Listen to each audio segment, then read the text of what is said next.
চকরিয়া বানিয়াছড়া এলাকায় SI express ও CNG গাড়ির মুখোমুখি সংঘর্ষে ড্রাইভারসহ প্রাণ গেল দুজনের। স্থানীয় সূত্র জানা যায়, 17 এপ্রিল বিকেলবেলায় এই দুর্ঘটনার কবলে পড়ে সিএনজি গাড়ির ড্রাইভারসহ দুজনের প্রাণ যায়। ওই সময় বেপরোয়া এসআই এক্সপ্রেসটি চট্টগ্রাম থেকে ছেড়ে আসা কক্সবাজারমুখী হয়ে সিএনজি গাড়িটি কক্সবাজার হয়ে চট্টগ্রামমুখী দুইটি গাড়ি বানিয়াছড়া স্টেশনের 100 গজ দক্ষিণে ময়লার ঢেপার নামক এলাকায় আসলেই দুর্ঘটনার কবলে পড়েন।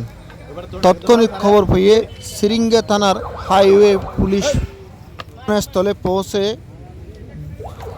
নিহত ওই দুজনকে উদ্ধার করে কক্সবাজার মেডিকেল হাসপাতালের মর্গে প্রেরণ করেন।